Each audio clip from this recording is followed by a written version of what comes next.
திரு இந்திரா சௌந்தரராஜன் அவர்களின் நந்திபுரம் பகுதி 10. டைனிங் டேபிளில் சாப்பிட உட்கார்ந்திருந்தாள் சுரபி. மல்லிகைப்பூ இட்லி, தக்காளி சட்னி, சின்ன வெங்காய சாம்பார், மெதுவடையே நீண்ட பிரேக்ஃபாஸ்ட் ஐட்டத்தோடு வெஜிடபிள் சாலடும் தயாராக இருந்தது.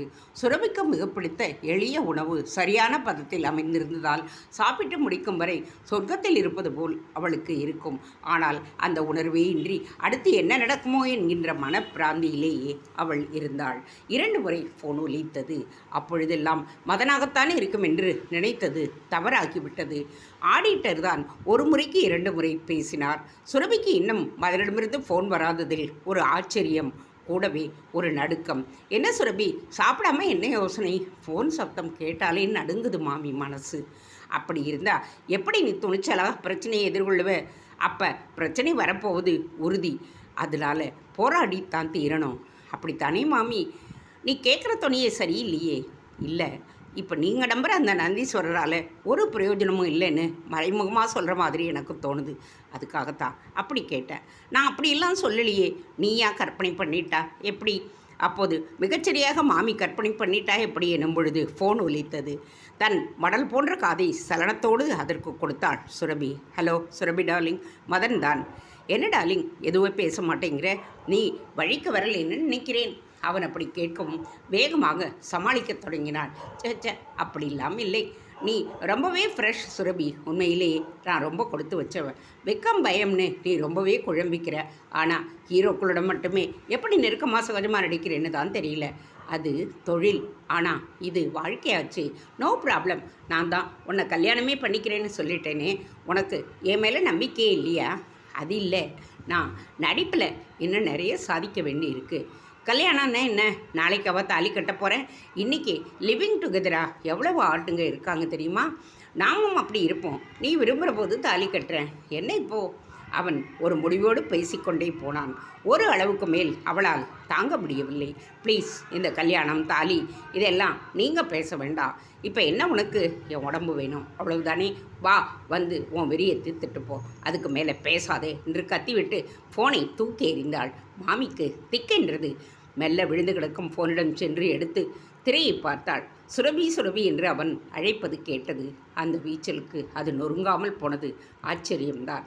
அதை மெல்ல எடுத்து வந்து உணர்ச்சி வசப்படாமல் பேசு, நீ தப்பு பண்ணுறே என்றாள் ரகசிய குரலில். பின் கையில் ஃபோனை வைத்து பேசு என்றாள். மதன், ஐ எம் சாரி, நான் கொஞ்சம் உணர்ச்சி வசப்பட்டுட்டேன் என்றாள். நான் சொல்கிற உணர்ச்சி எதுன்னு உனக்கு புரியல. கோப உணர்ச்சியில் ஒரு பிரயோஜனமும் கிடையாது சுரபி. இப்போ சொல்கிறேன் கேட்டுக்கோ. நீயா என்னை தேடி வருவே, என் காலில் விழுந்து கதறுவே. அதுவரை உனக்கு நான் ஃபோன் பண்ண மாட்டேன். நான் ஒரு ஆம்பளைங்கிறத எப்படி காட்ட போகிறேன்னு பார் என்று ஃபோனை துண்டித்தான். சுரபி அப்படியே நாற்காலியில் மல்லாந்து விசும்பி அழத் தொடங்கினாள். நந்திபுரம் பெயர் பலகையை கடந்து அந்த கார் சிறிது தூரத்தில் நின்றது. காருக்குள்ளிருந்து பிரியாவும் பாபுவும் இறங்கி நின்று சோம்பல் முறித்தனர். பாபு, இந்த பெயர் பலகையை ஷூட் பண்ணிடு. இதுக்குன்னு தனியாக நாம் திரும்பி வர வேண்டாம் என்றாள். நீலக்கோடு போட்ட சட்டை போட்டிருந்த பாபுவும் டிக்கியை திறந்து தன் வீடியோ கேமராவை வெளியே எடுத்து அதை பொசிஷனுக்கு தயார் செய்து, எங்கிருந்து எடுத்தால் பெயர் பலகையோடு சுற்றுச்சூழலும் அழகாக வசப்படும் என்று பார்த்து பக்கத்தில் வயல் வரப்பு ஒன்றின் மேல் நின்றவன் தோளுக்கு மேல் கேமராவை ஏற்றி வியூ ஃபைண்டர் வழியாக பெயர் பலகையை ஜூம் செய்த பொழுது கீழே அவன் காலடியில் ஒரு கருநாகம் படம் வெறித்தபடியே நிமிர்ந்து இருந்தது. நந்திபுரம் பல வாழ்வியல் ரகசியங்களை தன்னகத்தை கொண்டுள்ளது. சித்தர்களின் வரையில் மாயை என்றால் அது நம்முடைய வாழ்வுதான். அவர்கள் வரையில் நம் இருப்பு மட்டுமே மெய். கழிந்த காலங்கள் வெறும் நினைவுகள், எதிர்காலமோ வெறும் நம்பிக்கை சார்ந்த எண்ணங்கள். எனவே அவர்கள் இருப்பு எனப்படும் அன்றைய தினம், அன்றைய வாழ்வை மட்டுமே பெரிது என கருதி வாழ முற்பட்டனர். அப்படி வாழ்ந்திடும் பொழுது தங்களுக்கும் இந்த பூமிக்குமான தொடர்பு, பின் தங்களுக்கும் ஏதுமற்றதாக கண்களுக்கு புலப்படும் வானத்துக்குமான தொடர்பு, மூன்றாவதாக விண்ணில் காணப்படும் நட்சத்திரங்கள் மற்றும் கோள்களுக்குமான தொடர்புகளை புரிய முயன்றனர். இதில் தங்களுக்கும் பூமிக்கும் உண்டான தொடர்பு பல உண்மைகள் அவர்கள் கண்டறிந்தனர். குறிப்பாக தான் இருக்கும் நிலம், அந்த நிலத்தில் விளையும் தாவரங்கள், இந்த இரண்டையும் நுட்பமாக புரிந்து கொண்டனர். நிலத்தின் அமைப்பும் அது காட்டும் திசைகளும் மனித மனதை பாதிக்கக்கூடிய ஒன்றாக இருப்பதையும் உணர்ந்து கொண்டனர். அடுத்து நிலமிசை உள்ள பூதங்கள் எனப்படும் காற்று, நெருப்பு, வெளி, நீர், நிலம் ஆகிய ஐந்தும் அசையும் சக்தி கொண்ட சகர உயிர்களுக்குள்ளும் தங்கள் ஆதிக்கத்தை செலுத்துவதையும் அவர்கள் உணர்ந்தனர். இந்த உணர்வுகள் எனப்படும் உண்மைகளை விஞ்ஞானமும் மறுக்கவில்லை. ஆயினும் விஞ்ஞானம் எந்த ஒரு உண்மையையும் அது 100% முழுமையாக இருந்தாலே ஏற்கின்றது. 1% குறைந்தாலும் ஏற்காமல் விட்டுவிடுகிறது. ஆனால் சித்தர்கள் இந்த மட்டில் மாறுபட்டு செயல்பட்டனர். பல நுட்பமான உண்மைகளை கண்டறிந்து குறித்து கொண்டனர். அதில் ஒரு ஊர் அமைந்திருக்கும் விதமும், அந்த ஊரில் ஒரு மனிதனுக்கு உரிமைப்பட்ட அவன் வீடு அமைந்திருக்கும் விதமும் எவ்வாறு உள்ளதோ அதை பொறுத்தே ஒரு சிறப்பு, இல்லாவிடில் சிறப்பட்ட ஒன்றோ நிகழ்வதை கண்டறிந்தனர். கொங்கணரும் இந்த ஞானத்தை கொண்டே நந்திபுர நிலப்பரப்பை அடையாளம் கண்டுகொண்டு அங்கே ஆலயத்தை கண்டார்.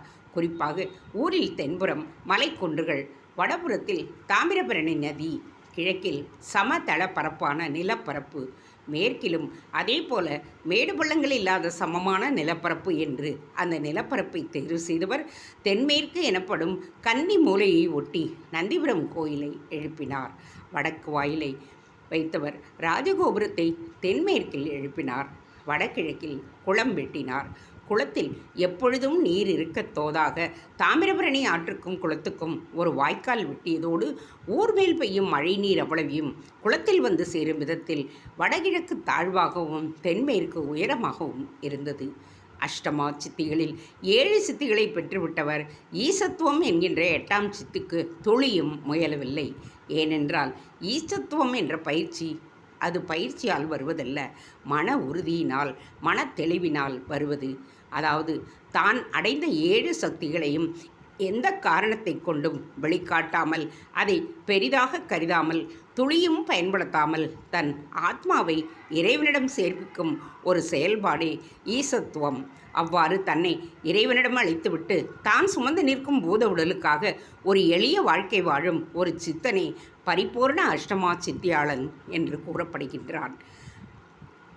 படம் விரித்தபடியே நிமிர்ந்த கருணாகத்தை பிரியா பார்த்தாள்.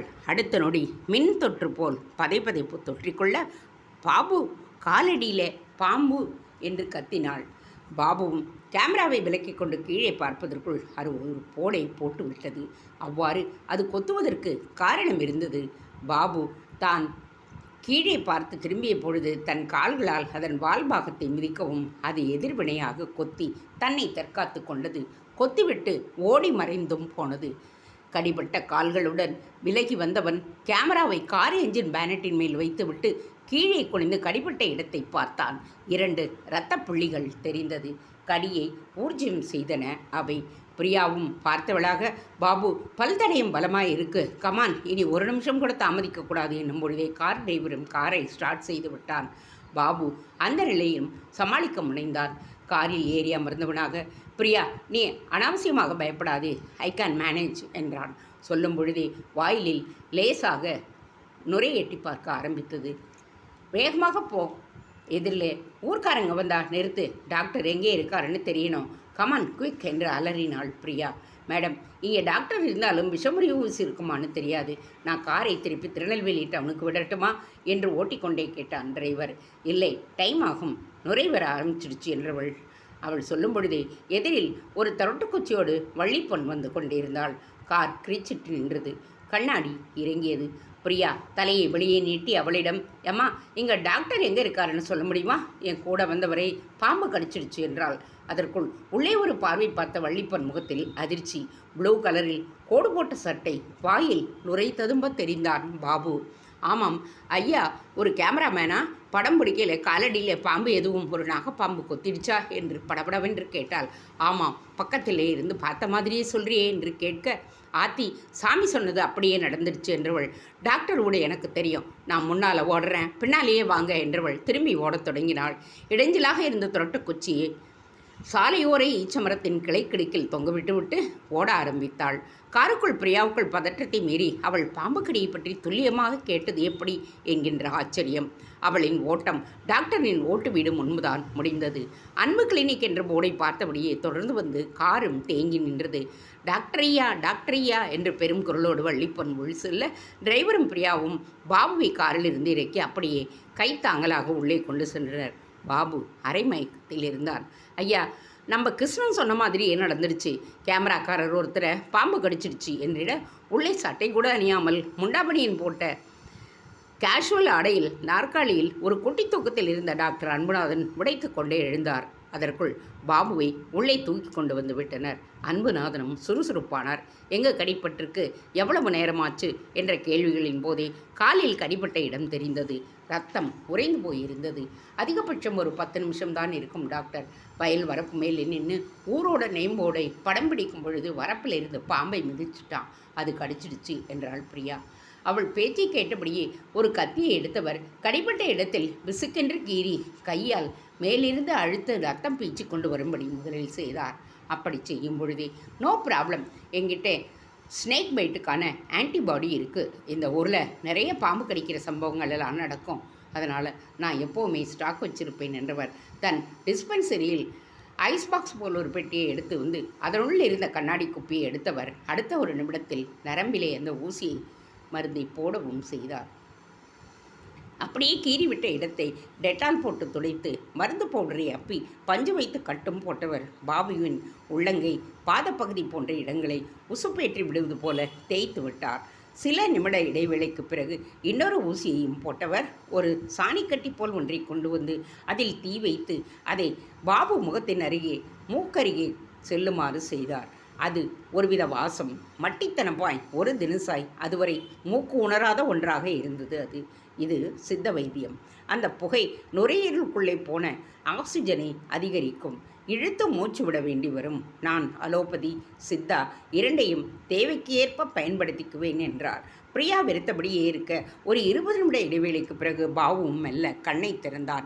இனி ஒன்றுமில்லை, இவர் பழச்சிட்டார். நல்ல வேளை இந்த பொண்ணை பார்த்தீங்க, இங்கே நேற்றுக்கு கூட்டிகிட்டுக்கும் வந்துட்டா, சரியான நேரத்துக்கு வந்துட்டா.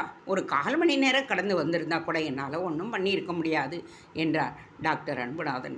அப்படியே நீங்கள் எப்போ வருவீங்கன்னு தெரியாமல் நான் தான் தவிச்சுக்கிட்டு இருந்தேன் என்று அவர் சொல்லவும் பிரியா ஒரு அகண்ட விழி உயர்வு. என்ன ஆச்சரியமாக இருக்கே. ஆமாம் டாக்டர், இந்த பொண்ணும் நான் சொல்லாமலே பாம்பு கடித்த விஷயத்தையே அப்படியே சொன்னான். நீங்களும் காத்திருந்ததாக சொல்லுறீங்க. எனக்கு ஒன்றுமே புரியலை. பிரியாவின் அந்த பேச்சு கிருஷ்ணன் குறி சொன்ன சகலத்தையும் சொல்லி முடிக்க செய்தது. அவர் சொல்லி முடிக்கவும் பிரியாவிடம் உறைந்து போனால் போல ஒரு இறுக்கமான மௌனம். என்னம்மா பேச்சை காணோம்? ஆமாம், நீங்கள் யார்? எந்த மீடியா? டாக்டர் தூண்டினார். நான் RR சேனலோட நியூஸ் எடிட்டர், ஹோஸ்ட்டும் பண்ணுவேன். இவன் பாபு, என்னோட சேனலோட ஆத்தரைஸ்டு கேமராமேன். நீங்கள் இப்போ சொன்ன கிருஷ்ணனை பற்றி தெரிஞ்சுக்கவும் பேட்டி எடுக்கவும் தான் எங்கள் பாஸ் எங்களை அனுப்பியிருக்காரு. நாங்கள் கிருஷ்ணனை தெரிஞ்சுக்கிறதுக்கு முன்னாலே கிருஷ்ணனுக்கு எங்கள் கேமராமேன் தெரிஞ்சதை எப்படி எடுத்துக்கொள்றதுன்னே எனக்கு தெரியல. ஐ ஆம் ஷாக்டு என்றாள் பிரியா. எனக்கு இதெல்லாம் பழகி போச்சுமா. ஆனாலும் கிருஷ்ணன் கேஸ் எனக்கே ஒரு சர்ப்ரைஸ் தான். சொல்லி சொல்லி அடிக்கிறான். சில மணி நேரம் முன்னாடி தான் இந்த பாம்புக்கடி சம்பவத்தை சொன்னான். இதோ வந்து நிற்கிறீங்க. டாக்டர், நீங்கள் MBBS தானே? ஏமா இந்த சந்தேகம்? கிராமத்து டாக்டருங்கிறதால சந்தேகமா? நிச்சயமாக இல்லை. ஒரு MBBS டாக்டர்னா இந்த கிருஷ்ணன் விஷயத்துக்கும் உங்களுக்கும் இப்படி ஒரு கருத்து உருவாகி இருக்கணுமே. இல்லை, நான் குழப்பத்தில் தான் இருக்கேன். இனிமே தான் யோசிக்கணும். ஆனால் ஒன்று, கிருஷ்ணன் இப்படி ஆனது அவன் தலையில் இடி விழுந்ததுக்கு பிறகுதான். அந்த ஹை வோல்டேஜ் கரண்ட்னால் மூளைச்செல்கள் ஒருவேளை ஏதாவது பாதிப்பு ஏற்பட்டு இப்படி ஆகியிருக்கக்கூடுமோன்னு நினைக்க தோணுது. இடி விழுந்தா கரிகில்ல போவாங்க. எப்படி கிருஷ்ணன் உயிர் பிழைச்சார்? நம்ப முடியலையே. என்னாலையும் தான் நம்ப முடியல. ஆனால் நான் சொன்ன அவ்வளவும் 100% உண்மை. கிருஷ்ணன் பற்றின எல்லாமே புதிராக இருக்கே டாக்டர். என்ன நீங்கள் உங்கள் இன்டர்வியூவை எங்கிட்டேயே தொடங்கிட்டீங்களா? நாங்கள் தொடங்கலை. ஆனால் அதுவாக நடக்கிறத பார்க்கும்போது மறுக்கவும் முடியல. எப்படி இருந்தாலும் பாபு இப்போ உயிரோடு இருக்க நீங்கள் ஒரு major reason. Thank you so much doctor. உண்மையிலேயே நன்றியை நீங்கள் கிருஷ்ணனுக்கு தான் சொல்லணும்.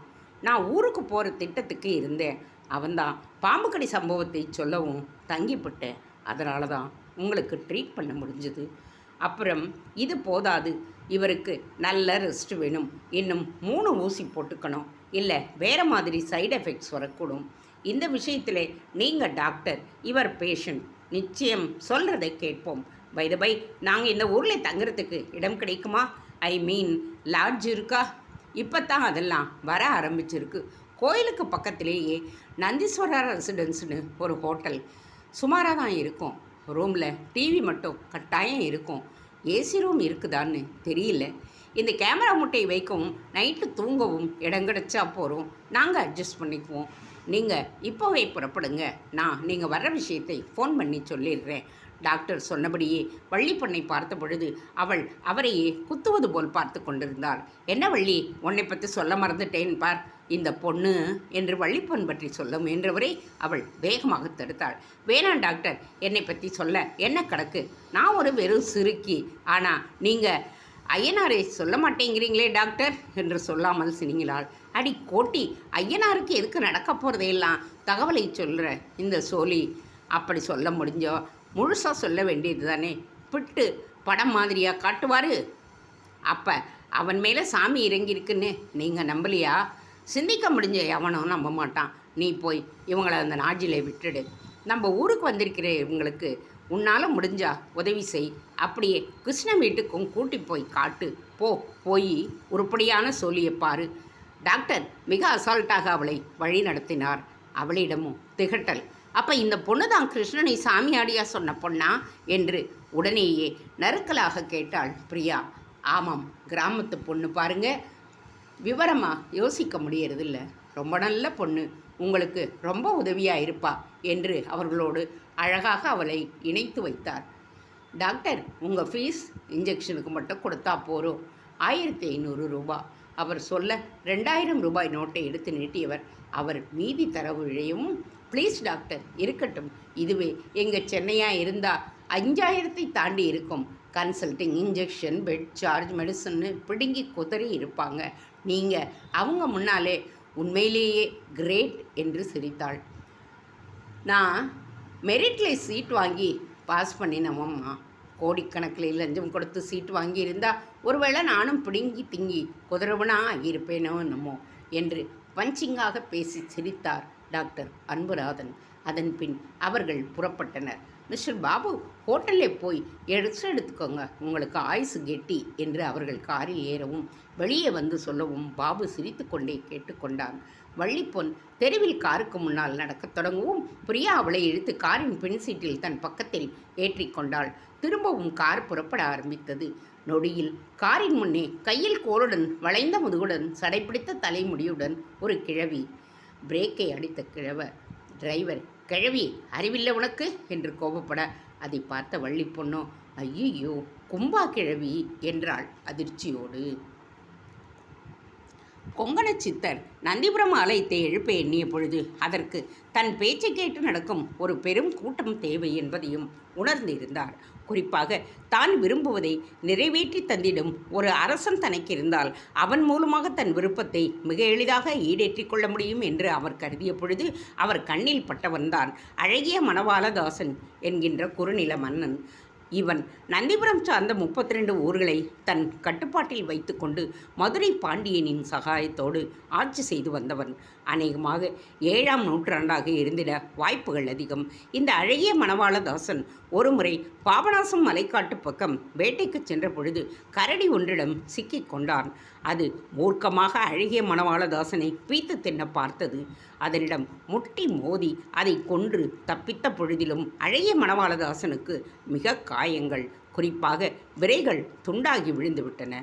உடம்பின் பல பாகங்களில் சதையை கரடியானது பீத்து போட்டு விட்டிருந்தது. உயிர் பிணமாக அந்த அரசன் உடலை வீரர்கள் காட்டிலிருந்து எடுத்து வந்து வைத்தியர் முன் கிடத்தினர். ஆனால் அவரால் எவ்வளவு முயன்றும் அரசனை குணப்படுத்த முடியவில்லை. இவ்வேளை அரசவைக்கு வந்த கொங்கணர் ஒரு மண்டலத்தில் அதாவது 48 தினங்களில் அழகிய மணவாளதாசனை கிரீட குண்டலங்களோடு அரியணையிலே அமர்த்தி காட்டுகின்றேன் என்று சபதம் செய்ததோடு உகந்த மூலிகைகளை பொதிகை வனத்திற்குள் சென்று எடுத்து வந்து கட்டுகள் போட்டு காயங்களையும் ஆற்றி சொன்னபடியே 48ஆம் நாள் கிரீட குண்டலங்கோடு சிம்மாசனத்தில் ஒரு புது பொலிப்போடு அமரச் செய்து விட்டார். அப்பொழுது நன்றி உணர்ச்சியோடு கொங்கணரின் காலில் விழுந்தவன், பதிலுக்கு நான் என்ன கைமாறு செய்யப் போகிறேன் என்று கேட்டான். அப்போதுதான் அவனிடம் தன் பெரு விருப்பமான நந்திபுரம் கோயில் பற்றி கூறத் தொடங்கினார் கொங்கணர். கும்பாகிழவி இங்கிருந்து அப்படியே பக்கவாட்டு பக்கம் வந்து கண்களுக்கு மேல் வலக்கையை கூர்மையாக்கி பிரியாவை ஊடுருவினாள். அண்ணே, வண்டியை எடுங்க.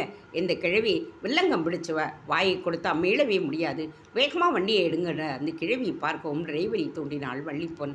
டிரைவரும் கேரை மாற்றி வண்டியை நகர்த்தவும், மேலே போ, எங்கே போயிட போகிற? என்னை தேடி வரும்போது உன்னை வச்சுக்கிறேன் என்று கிழவி புலம்போது காதில் விழுந்தது. ஆமாம், இந்த கிழவியை தேடி போய் பார்ப்போமா? என்ன உளறலுது? பிரியா வாய்விட்டு கேட்க, ஐய, இந்த கிழவி இப்படித்தான் தூண்டி போட்டு பேசும். நீங்கள் மட்டும் நின்று இருந்தா முகத்தை வச்சு குறி சொல்கிறேன்னு தொடங்கிடும். சரியான தொணப்பியா? புது வார்த்தையாக இருக்கே. வாயை கொடுத்தா பிடிச்சிக்கூடும். அப்பாலே தொணப்பல் தான். உனக்கு அது சரியில்லை, இது சரியில்லை. இந்த கிழவியை உறவா நினச்சி ஏதாச்சும் செய்யின்னு ஆரம்பிச்சிடும். 2000 பிடிச்சிடும். ஓ, ஜோசிய வழிப்பறியா? அதே தான். கம்பளத்தா கிழவி வனம் பிடிச்சவ. கம்பளத்தா கிழவின்னா அவங்க ஒரு சமூகம். ஊராக போய் கையிலே குச்சியை வச்சுக்கிட்டு ஜோசியம் சொல்லுவாங்களா அப்படி? பிரியா திருப்பி கேட்டாள். நீங்கள் பட்டணம் இல்லை, இவங்க அங்கே வந்ததில்லை போல். இவங்களை திருச்செந்தூர் போய் பாருங்கள். கடலில் காலை கழுவி முடிக்கும் முன்னே ஒரு 4-5 பேராச்சும் வந்து ஆளை பிச்சு எடுத்துருவாளுங்க. ஆனால் அதில் சிலர் சொல்கிறது மட்டும் அப்படியே பலிக்கும். வள்ளிப்பொன் இயல்பாக பதில் சொல்ல ஹோட்டல் வாசலும் வந்து காரும் தேங்கி நின்றது. தெருவில் கோயிலை நோக்கி செல்லும் சுமாரான கூட்டம். அங்கங்கே கட்டில் மேல் தேங்காய் பழக்கடைகள். பார்த்தபடியே இறங்கினர் மூவரும். கார் டிரைவரை திரும்பி போக சொன்ன பிரியா, அவசியப்படும் பொழுது ஃபோன் பண்ணுறேன், எவ்வளவு சீக்கிரம் வர முடியுமோ வந்துடுங்க சார் என்றாள். அவள் பண்படுத்திய சார் அந்த டிரைவரை சற்று மதிப்பாக உணரச் செய்தது. சரிங்க மேடம் என்று கிளம்பி போனான். ரிசப்ஷனில் இறங்கும் பொழுதே, வாங்க வாங்க, டாக்டர் இப்போ தான் ஃபோன் பண்ணார், ஏசி ரூமே இருக்குது, ஒரு ப்ராப்ளமும் இல்லை என்று ரிசப்ஷனில் வேட்டிச்சட்டை நெற்றிறைய பட்டையின் என்ற கோலத்தில் இருந்தவர் பேசினார். அவருடைய பெயர் சிவஞான சுந்தரம். அவர் முன்னால் அந்த நாளைய கருப்பு நிற லேண்ட்லைன் டெலிஃபோன் நம்பரை டயல் செய்து பேசிடும் 30 வருடங்களுக்கு முந்தைய ஃபோன்.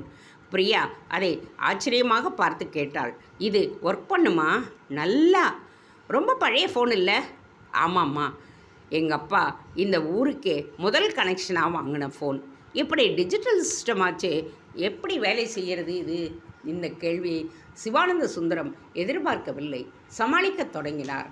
மாதம்தான், இதுக்கு இப்போ லிங்க் கொடுத்தா வேலை செய்யும். மற்றபடி சும்மா ஷோவுக்கு தான் வச்சுருக்கேன். சிலர் பழைய ஜாமாங்கிறதே விலைக்கு கூட கேட்டாங்க.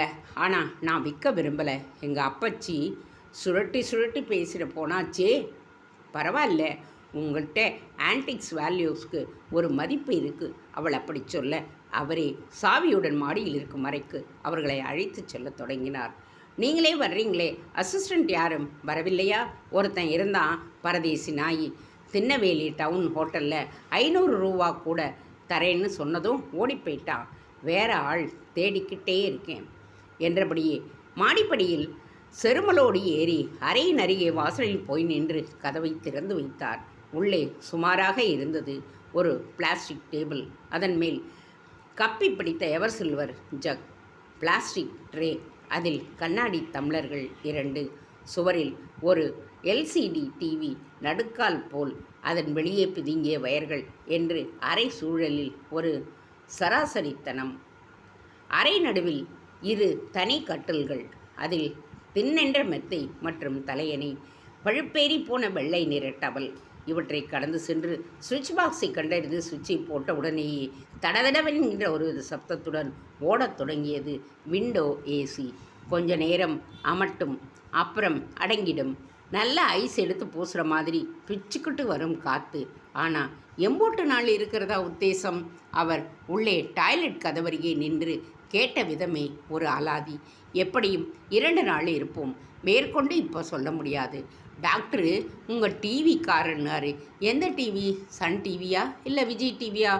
சிவஞான சுந்தரம் இயல்பாக கேட்டார். அவர் கேட்டதை வைத்து சிரித்த பிரியா, RR டிவின்னு நீங்கள் கேள்விப்பட்டதில்லையா என்று திருப்பி கேட்டார். ஓ அதுவா, காலம்பர நேரம் ஜோசியம் வாசு எந்திரமெல்லாம் வைக்கிற டிவி தானே. அவர் புரிந்து கொள்ள வைத்த விதமே பிரியாவுக்கு அவர் கன்னத்தில் அரைந்தது போல் இருந்தது. மேற்கொண்டு பேச தோன்றவில்லை. என்ன, எங்கள் ஊர் கோயிலை பற்றி படம் பிடிச்சு காட்ட போறீங்களா என்று அடுத்த கேள்வி கேட்டவர் அதிகம் பேசாமல் ஆம் என்பது போல் சிரித்தாள் பிரியா. ரொம்ப சக்தி வாய்ந்த சாமி, எது கேட்டாலும் கொடுத்துடும் என்று அதற்கு ஒரு பதிலை கூறவும், நீங்கள் எதையும் கேட்டதே இல்லையா என்று அதுவரை வாயை திறக்காத பாபு வாயை திறந்தான். அதை கேட்டு அவரிடம் லேசான திணறல். பிரியா பதிலுக்கு பாபுவை சபாஷ் என்பது போல் பார்த்தார். அவரோ கேட்க என்ன இருக்கு, இருந்தாலும் கேட்காம இருப்பானா, கேட்டுக்கிட்டே தான் இருக்க. குழப்பாமல் பதில் சொன்னவர் சிவஞான சுந்தரம். கேட்டது கிடச்சிடுச்சா? பாபுவும் விடுவதாக இல்லை. எங்க, அதுக்கு ஏதோ நேரம் இருக்குல்ல, அந்தந்த நேரம் கேட்டது எழுதி. எனக்கு இன்னும் அந்த நேரம் வரலேன்னு நினைக்கிறேன். அப்போ முதல்ல சாமிக்கிட்ட அந்த நேரம் எந்த நேரம்னு கேட்டுடுங்க என்றான் பாபு. பிரியாவுக்கு சிரிப்பு வந்து வாய்விட்டே சிரித்து விட்டாள். அது அவரை பாதித்து விட்டதே. அடுத்து அவர் பார்த்த விதமே உணர்த்தியது. அதற்கு மேல் அங்கிருந்தால் அவர்கள் பீராய்ந்து விடுவார்கள் என்று பயந்தவர் போல் மெல்ல விலகினார். வாசலை கடந்தவர், இன்னும் சாப்பாட்டு கிளப்பை நான் துவக்கலை, உங்களுக்கு எது வேணும்னாலும் கீழே வந்து சொன்னால் ஆளை விட்டு வாங்கிட்டு வந்து தந்துடுறேன். பக்கத்தால் ராஜமையர் கிளப்பு கடை இருக்குது. இட்லி போண்டாலாம் செம டேஸ்ட்டாக இருக்கும். கவிச்சி வேணும்னா பஸ் ஸ்டாண்டு பக்கம் துரைப்பாண்டி கடையும் ரெட்டியார் கடையும் இருக்குது, நல்லா இருக்கும், யோசித்து சொல்லுங்க என்றபடியே இறங்கி விட்டார்.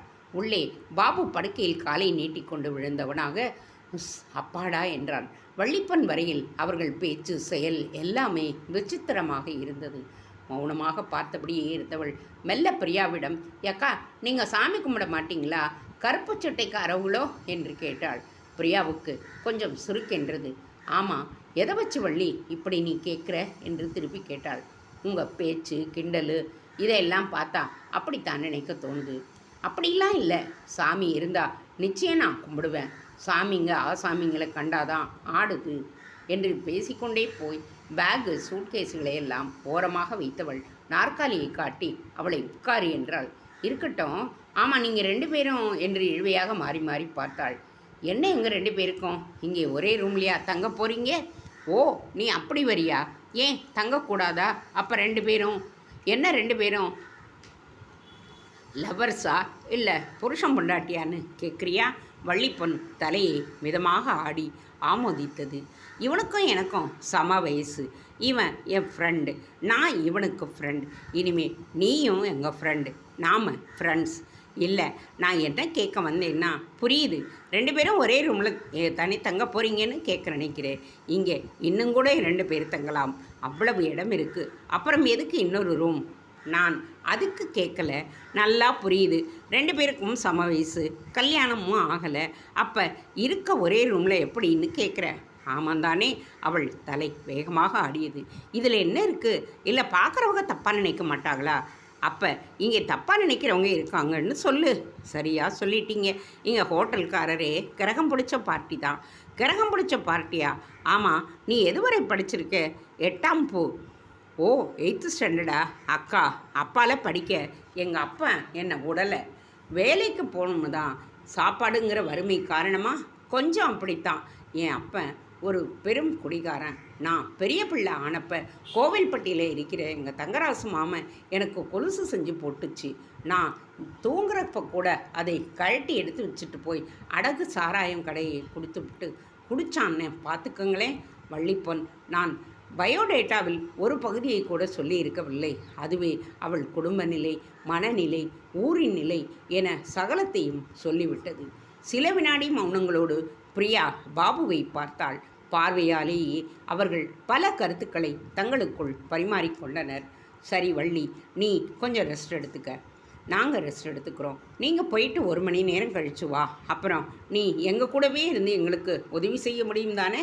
அதுக்கு என்னக்கா, செய்துட்டா போச்சு. டோன்ட் சே அக்கா. சாரி, அக்கான்னு என்னை வயசானவளாக ஆக்கிடாதே. பிரியான்னு சொல்லி கூப்பிடு. நாமெல்லாம் ஒரே வயசு தான் நினைக்கிறேன். உனக்கு என்ன ஒரு 26 வயசு இருக்குமா? ஆத்தி, துல்லியாங்கிட்டி சொல்லிட்டீங்களே. உங்களுக்கு ஒன்று தெரியுமா? இந்த கேனச்சிறுக்கி பர்த்டே இந்தியாவே கொண்டாடும். ஓஹோ, ஆகஸ்ட் 15 தான் உன் பிறந்த நாளா? ஆத்தி சொல்லி சொல்லி துல்லியம் கட்டுறீங்களே, கருவேல முள்ளுக்கூறு நீங்கள். உங்ககிட்ட பேசினா பேசிக்கிட்டே இருக்கணும் போல இருக்குது. வெகுளியாகவும் இருக்கே, கொஞ்சம் விவரமாகவும் இருக்கே, இல்லையாடா பாபு? பாபு ஆமதிப்போடு சிரித்திட அவள் புறப்பட்டாள். அவள் அகலவும் பாபு பிரியாவிடம் செம கட்ட அதை சொல்லாமல் விட்டுட்டியே என்றான். அடுத்த நொடி அவனுக்கு மிக அருகே சென்றவள் கன்னத்தில் செல்லமாய் படபடவென்று அடைந்து கொண்டே, கட்டையா, அது என்ன பேச்சு? நான் மனசை பார்த்துக்கிட்டு இருக்கேன், நீ உடம்பை பார்த்துக்கிட்டு இருக்கியா? திருந்த மாட்டீங்களாடா என்று கேட்டபடியே அரைவதை நிறுத்தினான். சிம்பிளாக ஒரு வார்த்தை சொன்னேன், தூய தமிழில், சினிமா பாணியில், அழகிய தமிழ் மகள் இவள்னு வேணா சொல்லட்டுமா? பாபு கன்னத்தை தேய்த்தபடி திருப்பி கேட்டான். ஒழுங்கா ரெஸ்ட் எடு, கடித்த பாம்பு திருப்பி வந்துட போகுது என்றபடியே பாத்ரூமை நோக்கி டவலுடன் சென்றாள் பிரியா. தேங்க்ஸ் ஃபார் வாட்சிங். Please subscribe.